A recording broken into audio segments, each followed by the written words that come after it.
Hello दोस्तों। तो आज के इस वीडियो में हम लोग बात करने वाले हैं एक ऐसी टेक्नोलॉजी के बारे में जिसका यूज बैंकिंग सेक्टर में, गवर्नमेंट सेक्टर में एंड क्रिप्टो करेंसी के सेक्टर में डे बाय डे बढ़ता ही जा रहा है। आज हम लोग बात करने वाले हैं ब्लॉकचेन टेक्नोलॉजी के बारे में। क्या क्या आपने कभी सोचा है कि इंटरनेट पे उपलब्ध इतना सारा डाटा सेफ कैसे रहता है? तो आज हम लोग बात करेंगे ब्लॉकचेन टेक्नोलॉजी के बारे में जिसके वजह से इंटरनेट पे मौजूद सारे डाटा सेफ रहता है।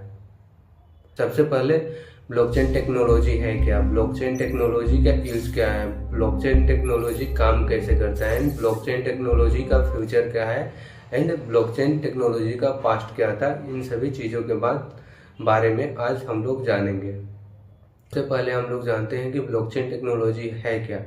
ब्लॉकचेन टेक्नोलॉजी एक डिसेंट्रलाइज्ड डिजिटल लेजर है। मतलब जैसे पहले के ज़माने में हम लोगों के गांव में एक दुकानदार अपने डेटा को मेंटेन करने के लिए एक रजिस्टर रखता था। वो डेटा जो कि उसके दुकान से कौन से लोग कौन से सामान कितने टाइम पे ले गए, वो सारे डेटा को मेंटेन करने के लिए वो अपने पास एक रजिस्टर रखता था। और उस रजिस्टर में हर एक कस्टमर्स का जो भी सामान लेके गया उस सभी चीज़ों का और सभी अपने प्रोडक्ट्स का वहाँ पे नोट बना के रखता था अपने रजिस्टर में, ताकि उसको याद रखे। बट हम लोग आज बात करने वाले डिसेंट्रलाइज डिजिटल डाटा के बारे में। उसको बोल सकते हैं आप डिसेंट्रलाइज डिजिटल लॉकर, जिसका ऑथोरिटी किसी एक पर्सन के पास ना हो के दुनिया के हजारों लाखों कंप्यूटर्स में सेव होते हैं, जिसको इनकी वजह से ट्रांसपेरेंसी बनी रहती है। हम लोग बात करते हैं कि ब्लॉकचेन टेक्नोलॉजी काम कैसे करता है। ब्लॉकचेन टेक्नोलॉजी ब्लॉक से मिलके बना हुआ होता है। ब्लॉकचेन टेक्नोलॉजी में एक ब्लॉक होता है जिसको आप मान सकते हैं डिजिटल कंटेनर, जिसमें लेजर के रूप में डेटा सेव होते हैं। लेजर मीन्स आपके जितने डेटा है, जितने ट्रांजैक्शन किए और जितने भी ऑनलाइन एक्टिविटी आप किए, उस सभी चीज़ों का डाटा एक लेजर के फॉर्म में आपके ब्लॉक में सेव होता है। और हर एक ब्लॉक का एक अपनी कैपेसिटी होती है। जब उसका मैक्सिमम कैपेसिटी रीच हो जाती है तो वो आपके डेटा होंगे वो अगले ब्लॉक में सेव होंगे। बट जिसका कैपेसिटी फुल हुआ है वो ब्लॉक प्रीवियस हाश का यूज करके, प्रीवियस हाश मतलब हर एक ब्लॉक का एक अपना प्राइवेसी एंड अपना सिक्योरिटी होता है,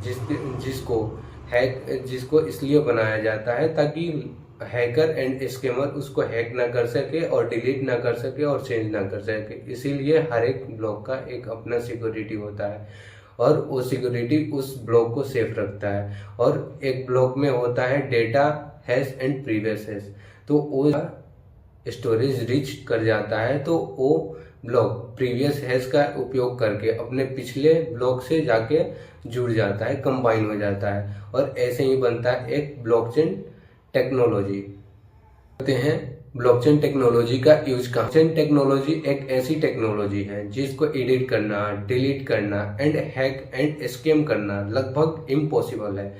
अगर कोई स्कैमर या हैकर किसी डिजिटल ब्लॉकचेन टेक्नोलॉजी को हैक करना चाहे तो किसी एक ब्लॉक के किसी डाटा को चेंज करेगा तो उसको उस ब्लॉक के आगे जितने भी ब्लॉक्स हैं उन सभी ब्लॉक के डाटा को चेंज करना होगा, जो कि नामुमकिन है, जो कि चेंज करना इम्पॉसिबल है।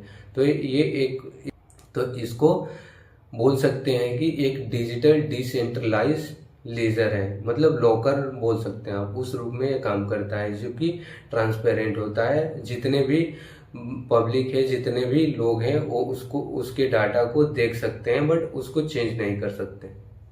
कहाँ पर है तो ब्लॉकचेन टेक्नोलॉजी का यूज आजकल बैंकिंग सेक्टर में हो गया, क्रिप्टो करेंसी के सेक्टर में हो गया एंड गवर्नमेंट सेक्टर में हो गया। तो सबसे पहले बात करते हैं बैंकिंग सेक्टर में ब्लॉकचेन टेक्नोलॉजी का यूज किन रूपों में हो रहा है, किस लिए हो रहा है। तो ब्लॉकचेन टेक्नोलॉजी का यूज बैंकिंग के ट्रांजैक्शन को ज़्यादा आसान एंड किफ़ायती एंड सस्ता बनाने के लिए ब्लॉकचेन टेक्नोलॉजी का यूज हो रहा है। और ब्लॉकचेन टेक्नोलॉजी का बैंकिंग में यूज इसलिए भी हो रहा है ताकि पब्लिक उससे जुड़े, पब्लिक के सामने बैंकिंग डाटा ट्रांसपेरेंट रहे, ट्रांसपेरेंसी बना, उसके डेटा को चेंज करना या हैक करना पॉसिबल नहीं है, इसलिए बैंकिंग सेक्टर में ज़्यादा इस्तेमाल इसका हो रहा है। और क्रिप्टो, अब बात करते हैं क्रिप्टो करेंसी के दुनिया में ब्लॉकचेन टेक्नोलॉजी का यूज कैसे हो रहा है। तो सबसे पहले बात करते हैं क्रिप्टो करेंसी से पहले इसका पास्ट के बारे में, ब्लॉकचेन टेक्नोलॉजी के पास्ट 1991 में। तो हम लोग बात करते हैं ब्लॉकचेन टेक्नोलॉजी के पास्ट के बारे में। तो 1991 में स्टुअर्ट हेबर और डब्ल्यू स्कॉट स्टोनेटो ने पहली बार क्रिप्टोग्राफिकली ब्लॉकचेन टेक्नोलॉजी के बारे में रिसर्च किया।